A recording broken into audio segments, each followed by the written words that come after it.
त्रेता युग में सबरी क्या करते थे?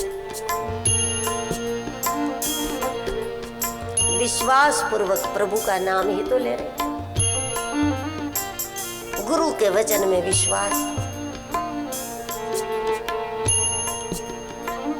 और राम राम ही तो जपती थी।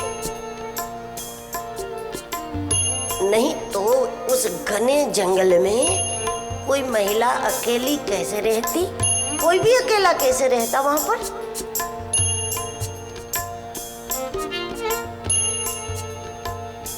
एक छोटी बालिका थी वो, जब निकली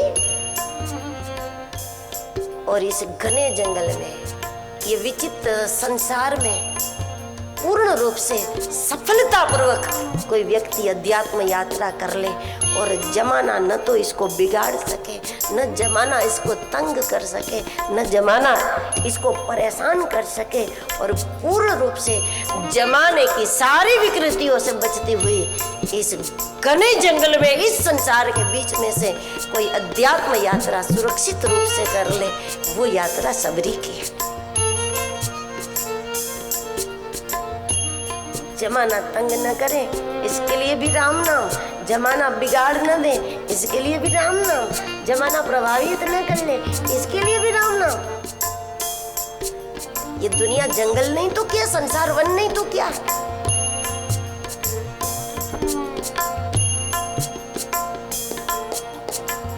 इसमें मददगार भी इतने आ जाएंगे, लुटारे भी इतने आ जाएंगे, अच्छे लोग भी इतने मिल जाएंगे, बुरे लोग भी इतने मिल जाएंगे। और जिसको भजन करना है वो कहाँ मीटर लेकर बैठा है कि किसी की लेबोरेटरी करे कि इसमें खानदानी कितनी है, इसे अपनावे नहीं अपनावे। साधु ज्यादा विचार नहीं करता उस पर, वो अपने भजन को ही जीवन देता है। यदि उसके पास आने वाला व्यक्ति, उसके मन में खोट है तो वो टिक नहीं पाएगा, और अगर खोट नहीं है तो वो अपने आप रंग जाएगा राम जी के रंग में। साधु चिंता नहीं करता कि मेरा क्या हो। विचित्र विचित्र दुनिया है, बहुत प्रकार के लोग आएंगे जीवन में, सबका विचार कर रहे रहेंगे कि पहले पता लगाओ, ये व्यक्ति को अपनाने के पहले पता लगाओ कि ये कैसा है, इसका रिपोर्ट लो, किसी से पूछो, थोड़ा सर्वे करो। किन का सर्वे करें? दिन में 100-200 लोग मिलते। साधु भजन करता है और उनकी भजन की शक्ति ही कार्यरत होती है। उनके पास पहुंचने वाला अगर योग्य नहीं है तो अपने आप कट जाएगा। साधु नफरत नहीं करेगा, साधु लात नहीं मारेगा, लेकिन वो लायक नहीं है तो अपने आप हट जाएगा, और अगर वो योग्य है तो अपने आप आगे बढ़ जाएगा और राम जी के रंग में रंग भी जाएगा। मन मतंग होना चाहिए। सबरी के गुरु मतंग थे। मतंग यानी हाथी। हाथी जैसे गुरु ने, भरोसा वाले गुरु ने, भजनानंदी ब्रह्म ज्ञानी महापुरुष ने सबरी के मन को भी मतंग कर दिया। गुरु के चरणों का ध्यान करते करते जैसे गुरु, सबरी का मन भी मतंग हो गया। फिर हाथी को कोई फर्क नहीं पड़ता। हाथी के पीछे कोई छोटे छोटे जानवर दौड़े तो न तो वो दौड़ के भागेगा, न तो पीछे मुड़कर देखेगा, न तो डरेगा, न तो खड़ा रह जाएगा। वो तो अपनी मस्ती में चलेगा।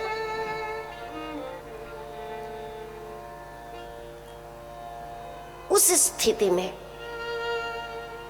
सारी परिस्थितियों से सुरक्षित रूप से निकल गई सबरी और परमात्मा को प्राप्त हो गई। नाम जपने सबरी को भगवान तक नहीं पहुंचाया। सबरी की नाम निष्ठा में जब गुरु निष्ठा की सुगंध थी, परिणाम ये आया कि राम को सबरी तक पहुंचाया। नाम निष्ठा, गुरु निष्ठा, सत्संग निष्ठा, ये जब सब मिल गई तो शबरी राम तक नहीं पहुंची, राम शबरी तक पहुंच गए। और शबरी की कुटिया में जब भगवान राम स्वयं शबरी को नवधा भक्ति सुनाते हैं, बताते हैं 9 प्रकार की भक्ति, तो उसमें भगवान ने महत्वपूर्ण भक्ति को केंद्र में रखा। 4 आगे 4 पीछे, और जो महत्वपूर्ण थी उसको केंद्र में रखा।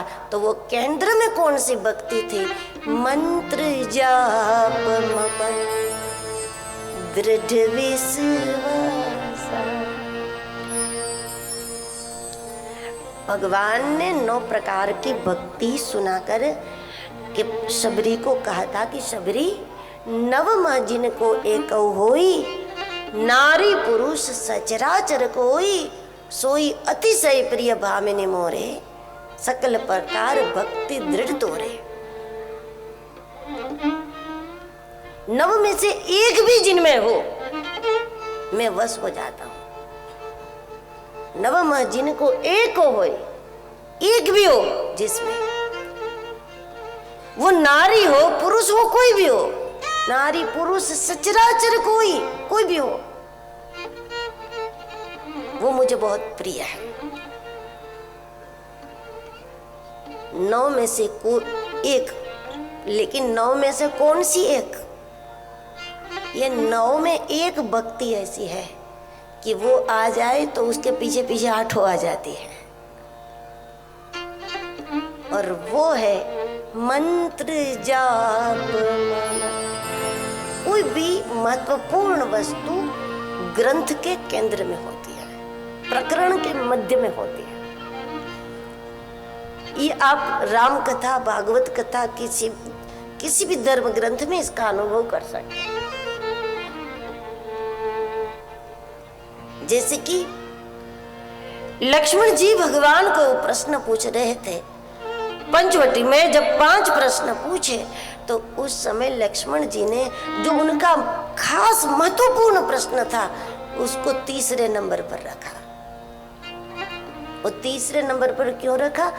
लक्ष्मण जी जानते थे कि भगवान है, मालिक है, अब जरूरी नहीं कि 5 प्रश्न का जवाब दे, जहां तक मूड होगा बोलेंगे, ना भी बोले।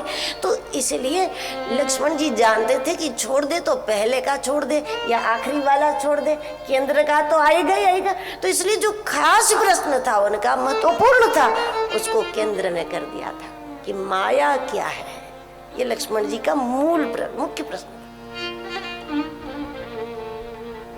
पहला प्रश्न था उनका ज्ञान क्या है, दूसरा प्रश्न था वैराग किसे कहते हैं, तीसरा प्रश्न था माया किसे कहते हैं, चौथा प्रश्न था